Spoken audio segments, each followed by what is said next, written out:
BRS ప్రభుత్వం అధికారంలో 10 సంవత్సరాలు ఉన్నప్పుడే ఈ త్రిబుల్ కి సంబంధించి పని చేయాలని కేంద్ర ప్రభుత్వంతో మాట్లాడి కేంద్ర ప్రభుత్వం రాష్ట్ర ప్రభుత్వం కలిసి ఈ రీజనల్ రింగ్ రోడ్డు ఏర్పాటు చేయాలని చెప్పడం జరిగింది. వారు 10 సంవత్సరాల్లో ఇది ఏమీ చేయలేకపోయారు. 10 నెలల్లోనే మన రాష్ట్ర ముఖ్యమంత్రి రేవంత్ రెడ్డి గారు కేంద్ర ప్రభుత్వంతో మాట్లాడి రాష్ట్ర అధికారులతో మాట్లాడి రీజనల్ రింగ్ రోడ్డుకు సంబంధించి పనులు త్వరగా జరిగేటటువంటి ఏర్పాట్లు చేస్తున్న సంగతి ఇవాళ ప్రజలందరూ గమనిస్తున్నారు. ఆ రీజనల్ రింగ్ రోడ్డు రావటం ఇష్టం లేక దానికి వ్యతిరేకంగా ఆలోచన చేసి 10 సంవత్సరాల్లో పట్టించుకోకుండా ఉన్నటువంటి బీఆర్ఎస్ పార్టీ మాజీ మంత్రివర్యులు ప్రశాంత్ రెడ్డి గారు ప్రెస్ మీట్ పెట్టి ఈ రీజనల్ రింగ్ రోడ్డు కలవకుర్తి దగ్గర ఎవరో భూములు కొన్నారు, ఆ భూములకు వెళ్ళి మారుస్తున్నారని చెప్పారు. ఇప్పుడే మా ఎమ్మెల్యే గారు చెప్పారు 2005 నుంచి 2014 తర్వాత ఒక్క సెంటు భూమి కూడా ఆయన కొనలేదు. ఆయనే కాదు, ఆయన చుట్టాలకు సంబంధించిన భూమి కూడా కొనలేదని ప్రెస్ మీట్ లో ప్రజలందరికీ తెలియజేస్తున్నాడు.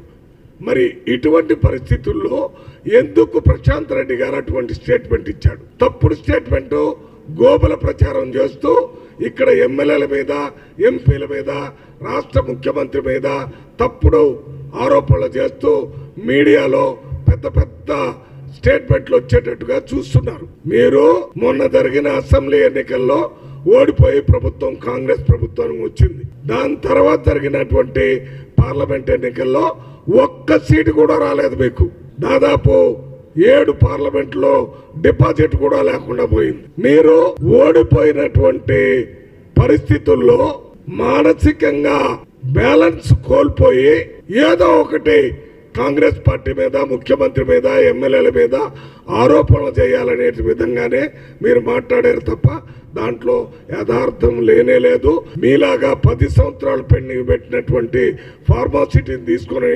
ఎలక్ట్రానిక్ సిటీని తీసుకొని వీటన్నిటి పెద్ద ఎత్తున తీసుకొని రావడానికి రాష్ట్ర ముఖ్యమంత్రి రేవంత్ రెడ్డి గారు ప్రయత్నాలు చేస్తుంటే దానివల్ల బీఆర్ఎస్ పార్టీ అస్తిత్వాన్ని కోల్పోతుందనే భయంతోనే ఈ రకమైన స్టేట్మెంట్ ఇస్తున్నారు. మేము మీరు ఇచ్చినటువంటి తప్పుడు స్టేట్మెంట్ ని వెంటనే విత్డ్రా చేసుకొని మళ్ళీ ప్రెస్ మీట్ పెట్టి చెప్పండి. చెప్పకపోతే క్షమాపణ కూడా చెప్పాలని మేము డిమాండ్ చేస్తున్నాం. పూర్తి అబద్ధాన్ని చెప్పారు. గోబెలని ఒక మంత్రి ఉండేవాడు, హిట్లర్ కేబినెట్ లో మంత్రిగా పెట్టాడు. ఆయన ఎజెండా, ఆయన సబ్జెక్ట్ ఏంటంటే అబద్ధాలు. యుద్ధం ఎక్కడైనా ఓడిపోతే అక్కడ మేమే గెలిచామని అప్పుడు ఉన్నటువంటి మీడియాలో, ఎలక్ట్రానిక్ మీడియా, ప్రింట్ మీడియాలో పెద్ద ఎత్తున ప్రచారం చేయటం. ఒకే అబద్ధాన్ని 10 సార్లు చెప్తే ప్రజలు నమ్ముతారు అనేటటువంటి సిద్ధాంతాన్ని హిట్లర్ గాని పెట్టాడు. దాని తర్వాత కేసీఆర్ గారు, ఇప్పుడు ప్రశాంత్ రెడ్డి గారు, వారి ఫాలోయర్స్ ఈ ఒకే అబద్ధాన్ని 10 సార్లు, ఒక అబద్ధాన్ని హరీష్ రావు గారు చెప్తారు, తర్వాత కేటీఆర్ గారు చెప్తారు, తర్వాత కవిత గారు చెప్తారు, తర్వాత ప్రశాంత్ రెడ్డి గారు చెప్తారు, తర్వాత ఇతర బీఆర్ఎస్ నాయకులు చెప్తారు. ఈ రకంగా ప్రజలను తప్పుదోవ పట్టించారని చూస్తున్నారు. కానీ ప్రజలు కాంగ్రెస్ పార్టీ రేవంత్ రెడ్డి గారి ప్రజా పరిపాలనని సంపూర్ణంగా వారు అర్థం చేసుకొని పూర్తి స్థాయిలో ఈ ప్రభుత్వానికి అనుకూలంగా ప్రజలు ఉన్నారు. మీరెన్ని చెప్పినా ప్రజలు నమ్మేది లేదు. మీరు ఇదే రకంగా గోబల ప్రచారం చేస్తే ప్రజలు మిమ్మల్ని వచ్చే ఎన్నికల్లో, పంచాయతీ ఎన్నికల్లో కూడా, మొన్న పార్లమెంట్ ఎన్నికల్లో ఏ రకంగా ఓడిపోయారో అదే పరిస్థితి మీరు ఎదుర్కోవలసి ఉంటుంది.